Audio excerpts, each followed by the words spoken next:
Ya, terima kasih Mbak. Soal dogma ya, itu soal asupan informasi. Kedua, RAM kita. Saya percaya betul ilmu kesehatan bahwa penciptaan seseorang itu dikeluarkan dari ibu. Jadi makanya besoknya mau nikah terus jadilah perempuan-perempuan kita, karena 80% DNA itu pintaran dari ibu. Itu ilmu kesehatan. Yang ketiga, gitu ya. Ini temuan di Taiwan ketika COVID. Ini disebut crab mentality. Jadi si kepiting itu kalau dia terjebak, dia temannya sudah nekat, pasti dia naik seluruhnya. Itu disebut crab mentality. Itu memang terjadi di Indonesia. Tapi benar, itu harus dirubah. Mindsetnya harus dibongkar. Namanya dibongkar itu semua. Saya waktu sama Mbak Omika berdebat banyak. Ini perdebatan ini ya. Apakah kata-kata ini kalau dia bukan anak modal, dia mampu membuat kirim surat ke Belanda? Saya bilang belum tentu, karena dia punya fasilitas.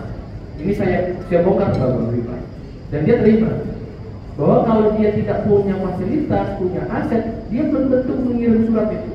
Karena kenapa dia tidak mendapatkan fasilitas? Ini yang keempat. Kelima, trik nih Mbak. Saran saya fokus isu aja. Kedua, hashtag perempuan pilih perempuan. Bagi saya itu yang saya lakukan ketika bergerak Mbak Hovifa. Isu Mbak Hovifa apa di pilkada? Pertama, jaminan kelahiran kesehatan. Kedua, jaminan libur ketika menstruasi. Ketiga, jaminan isu masa tua. Itu saja digarap terus. Diputar terus. Alhamdulillah terpilih kemarin. Itu saja Mbak Yudha, terima kasih. Baik, Ibu Titi, ya. Itu investasi jangka panjang Bu. Ibu Titi jadi hebat seperti ini itu investasi jangka panjang. Siapa yang investasi? Bukan Bapak Bu, Ibu. Perempuan adalah madrasah pertama anaknya. Ibu-ibu hebat, ibu mewah hebat ini, itu pasti kontribusi ibunya pertama kali. Jadi nggak bisa ujung-ujung tiba-tiba ibu-ibu ini jadi hebat kalau tidak dididik dengan cara hebat. Ya, jadi triknya pertama, kalau ibu-ibu ini mau berubah harus totalitas Bu. Langkah tegak maju jalan. Apapun yang di depan jangan didengerin, jangan diambil pusing. Tapi saya yakin dari katakanlah 100 perempuan yang hadir di sini, saya yakin hanya 5 orang yang begitu Bu. Karena apa? Mentalitasnya sudah dibangun sejak kecil untuk tidak nekat. Contohnya di dalam keluarga. Pertanyaan saya, bagaimana Bapak Ibu memperlakukan anak-anaknya kalau anak-anaknya aktif ngomong?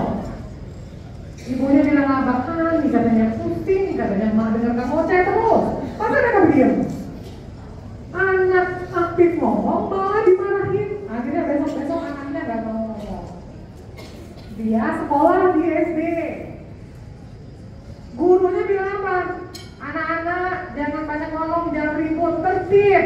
Anaknya akhirnya gak mau ngomong. Masuk SMP begitu, masuk SMA begitu, mahasiswa begitu, bekerja juga begitu. Jangan banyak ngomong kalau mau aman. Akhirnya cari aman terus. Jadi pertama trik yang saya sampaikan, ibu-ibu yang sekarang ini punya anak, ya dalam batas usia apapun, kasih peluang Bu. Literasi politiknya dimulai di rumah Bu. Kasih peluang untuk berbicara. Kamu maunya apa? Oh saya maunya begini. Menurut ibu dan bapak harusnya begini. Karena kamu masih di bawah tanggung jawab. Kamu masih butuh pendampingan, kamu masih butuh nasihat. Tapi Bu, benar, jangan langsung ikat Bu. Akhirnya nanti kalau jadi anggota parlemen atau di parpol, nggak berani ngomong, rapat. Silakan Bapak Ibu ada yang ingin bertanya atau memberikan pendapat, semua diam.